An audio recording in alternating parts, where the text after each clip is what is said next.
Hi and welcome to this week's Wu Wei Wisdom Life Lessons teaching. It's great to be back with you all. This week we are focusing on your emotions and where they come from to help you better understand your emotions and manage them in a healthy way.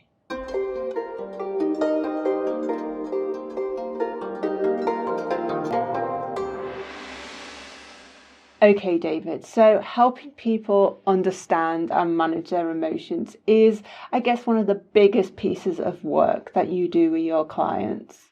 I think so, Alex. I think it's mainly what brings people to us is that they are kind of being overpowered by their emotions, being overwhelmed by their emotions.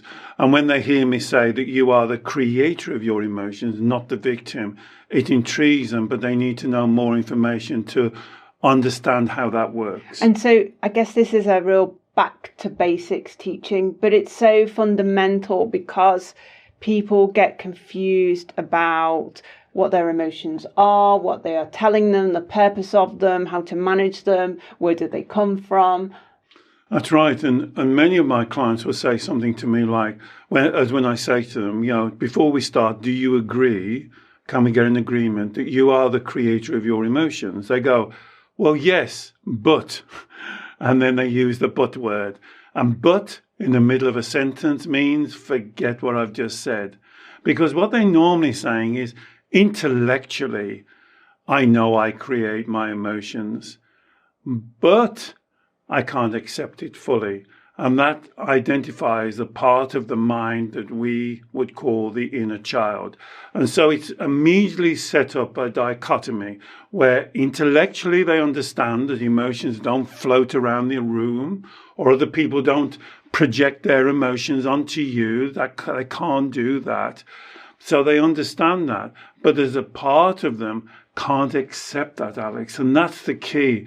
Because once the inner child accepts that they create the emotion, my goodness, you're halfway there. You're halfway there of solving it. But the inner child does not want to accept that they create the emotions because that's part of their story. But I guess, and a lot of people would say that I've absorbed other people's emotions, or they made me angry, they upset me. And so there's a disassociation from the origin of the emotion. That's right, and they see themselves as the victim of the emotions. So they will say exactly what you said.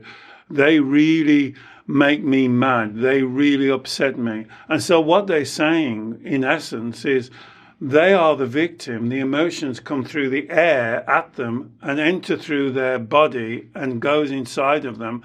And then they are the victim. They can't do anything about it, which is totally round the wrong way. So whenever you experience an emotion, believe it or not, you are creating it. You are responding. It's your perception, your interpretation of something that you are witnessing, of looking at. It could be the way that person has acted. It could be what's happened to you. It could be a situation. But the way you respond emotionally is totally down to you and your perception. And can I just say one thing? I am not saying, this is where a lot of people jump on and write to me and say, oh, you're saying we shouldn't have emotions. I'm not saying that. I'm saying emotions are wonderful. They make us human beings. They're very precious, but we create them. Other people don't plant them into our body. We are the creator of those emotions. But David, a lot of people would also say that what that person did, what that person said, what happened to me today at work, how my mother treated me, that made me feel that, yes, there's a response, but it's automatic. The response is within me. The emotion is within me. But it's like it's an automatic thing, and it's because of that external thing. I have no control over this. Very important what you just said, Alex. Vital. You've used the word automatic. Some people will say it's ingrained. Some people will say I can't do anything about it. It just happens. It happens in a blink of an eye and I'm not in control of it. And all of those are the inner child's excuses for not being accountable and responsible for the emotion. Because when you say it's automatic, it's ingrained, I can't help it, it just happens, you are then absolving yourself from any responsibility from the emotion that you're created. And immediately you become a victim. And what's even worse, now, instead of basing and grounding your life in your truth, honesty, and integrity, your Shen, your spirituality that I call it Shen, you are now grounding your life in your emotions. And now you're like a feather in the wind that keeps on being blown around. Whatever your emotional state, that's how you're going to respond. And that puts you onto the carousel. And you go round and around and around because you just see yourself more and more as a victim. So that word automatic or ingrained, I can't help it, is so important in this teaching. But David, again, just to play devil's advocate, what you've just said is despite what someone says to me, despite what someone does to me, despite if something really bad happens to me, that somehow I've got to be like an emotionless robot and almost be impervious to what's happening around me. And strangely enough, I'm saying the opposite. So again, you're repeating what clients say to me every day, but I'm saying the opposite. I'm saying that emotions are your best quality. So if you believe that creating anxiety is the best way to deal with what that person has done, then please create anxiety, but be accountable for it. Don't say, well, this anxiety just happened. This fear just came onto me. It's automatic. If you believe it's appropriate, and this is the right Taoist word to use here, if you believe it's appropriate to create fear, then create fear. But be accountable for creating the fear. This is the difference. There is a step in between. I call it A, B, C. A is the stimuli. Whatever that is, the person, the situation, that's A. We can't do anything about that because that's happening. B is what we believe. What we believe about that person, that situation, what we believe about ourselves. This is where we can be in control. And C is the emotional response. A lot of people go from A to C and they miss out B because they say it's automatic. I can't help it. It's ingrained. I'm just going from that to that. And there is this middle ground where this is where you take control of your life. This is where you connect to your spirituality, to who you really are. This is who you are, not your emotional response. That's what you create.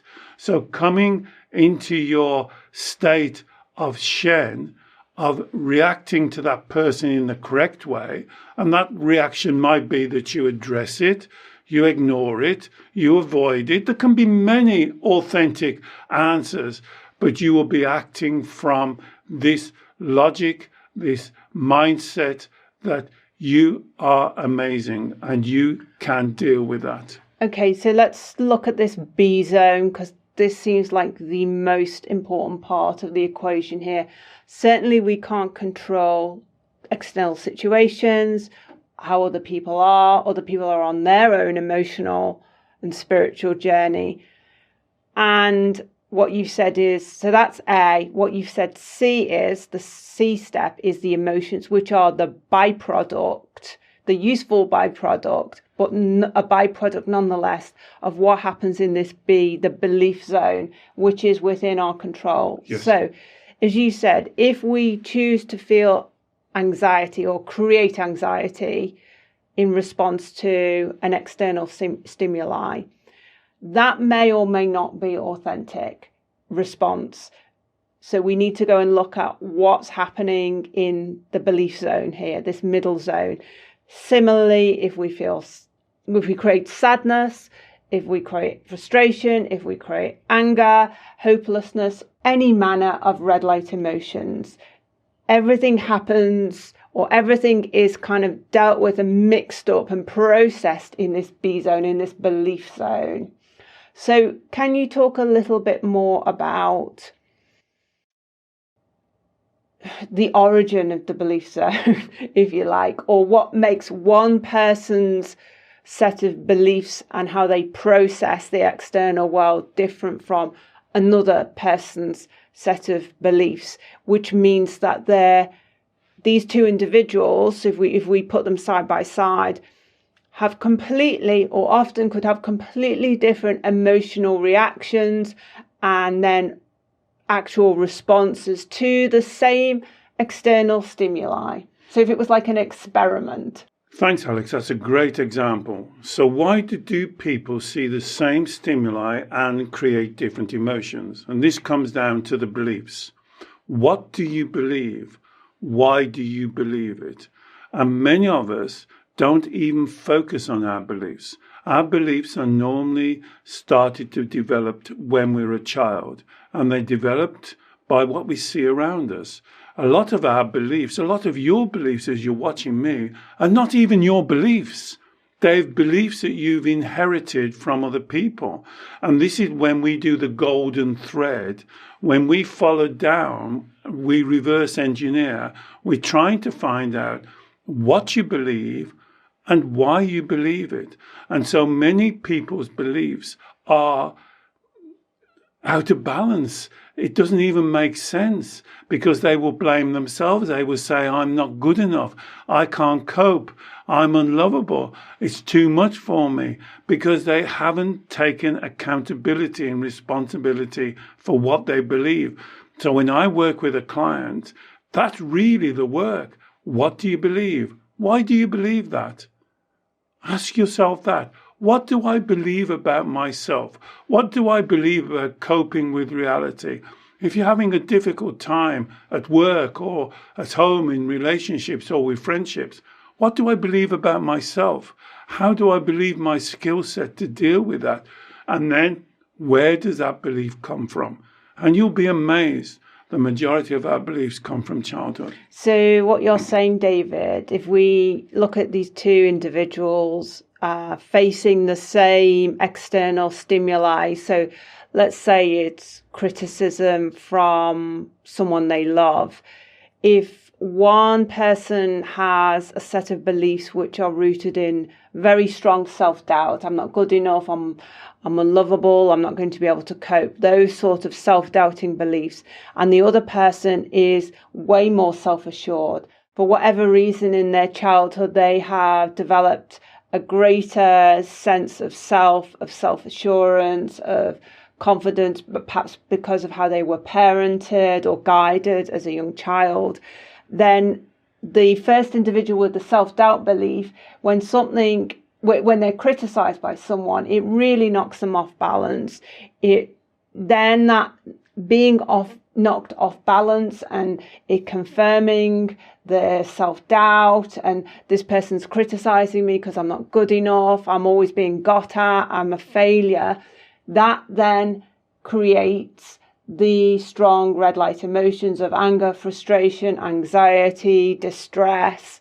By contrast, the person who holds beliefs which are more grounded in self-assurance and is far less affected, far less knocked off balance. It's like a small ripple as opposed to a massive impact if someone they love criticizes them, because they don't use it as a confirmation that they're not good enough. They're more likely to say, oh, well, let's find out more about why I'm being criticized. Or obviously, this person who I love is going through a tough time, or there's something perhaps wrong with them that I could perhaps help them with. And as a result of that, different internal processing, different internal self-talk, the emotions that are created are completely different from the first person. They are not such strong red light emotions. They're more like emotions of care, of interest, of like inquiry, of wanting to know more, of being inquisitive, of thinking, something's not right here. But they're not overwhelmed by a mass of red light emotions. It's a great example. So, on your example, person A, when they receive the stimuli of being criticized, what it's actually doing is confirming what they're already thinking about themselves. And so, I'm going to use your word now, automatically, like a blink of an eye, they immediately go to the red light feelings. It's almost like ingrained. It's not, but it seems like it, because they've been saying these negative things to themselves for so many years, a lifetime. And so if somebody then criticizes them, well, it's just confirming what they've already thought. So person A will immediately go to anxiety, fear, scared, overwhelmed. That's why I call them red light feelings. Whatever red light feelings you want to call. Person B, somebody criticizes them. Now they're already grounded in a spiritual belief that they are an amazing person. The first thing that they would want to say is, well, why do you think that? They wouldn't even create an emotion, because they would be interested in why this person is saying these things. Now, that really is the difference. And that's why these beliefs are really vital. I mean, we have three foundations to our model. I call them the three Te, Te in China. That means in the Tao, Te, Ching, your beliefs, what your standards, your morals. So we have three. Number one, you hear me say it on every video, you are the creator of your emotions, not the victim. This is what we're talking about now. B, you create your emotions. Number two, you have innate worth and value. Shen. No one can give you worth and value, and no one can take worth and value away from you. Again, just as we're talking about, if person B believes that they have worth and value, somebody criticizes them, is meaningless. Person A, who doesn't believe they have worth and value, somebody criticizes them, wham, it hits them like a train. They can't do anything about it. So, number one, you create your emotions. Number two, you have innate worth and value. Number three, you are accountable. You are accountable for your actions, for your thoughts. Nobody else is responsible. You have to take that responsibility. And that is found through truth, honesty, and integrity. Now, use those three for Alex's A and B. Person A, who doesn't control their emotions, who believes they have no worth and value, and is not accountable. This person then criticizes them. Yeah. What happens? Person B, who does understand that they create their emotions, who thinks they have innate worth and value, spirituality, and see, they are totally accountable for the truth, honesty, and integrity. When this person criticizes them, same person, same criticism, response is totally different. And that really is the life lesson. And David, this is so powerful insofar as not only does this understanding of where our emotions really come from, the B zone, the belief zone, that not only does it help us manage our emotions, and we've got a huge back catalogue, our golden thread process back catalogue, which I'll put a link to in the show notes, which will help you much more understand your emotions and manage them with lots of techniques in there. So do check that out. But on top of the emotional management, our emotions then dictate so much in terms of our choices and our actions, our response to life. So just this one simple but profound understanding of emotions and where they come from and how to manage them will change the whole trajectory of your life. I agree with you 100%, Alex. And when people make real changes in their life, what they're doing is changing their own beliefs, Remember, what do you believe? Why do you believe it? And really do the work. And that's what the golden thread is, Alex. Again, we've done many videos on this and many teachings on this. Start at the emotion. So if you're experiencing a red light emotion, then ask yourself, why have I created that emotion? And that takes you down like a reverse engineering down to a belief. And the belief will normally be one of the three lies. I'm not good enough. I can't cope. I'm unlovable. I don't deserve it. I'm unworthy. It's normally the same thing. And that proves that you are basing your life on a false belief, and you will automatically go to your emotions rather than changing your beliefs.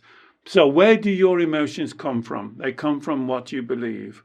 And what you believe is definitely in your control. Be accountable for it. Take responsibility for it. This is your life. This is your journey. I believe you're a spiritual person, and I believe that you have something in you that's unique, that's authentic, that cannot be affected by other people. And that's what I would call Shen, your innate worth and value. And once you connect to that, then you will see the stimuli in a totally different way. And your life changes almost immediately. And let me just finish on one thing.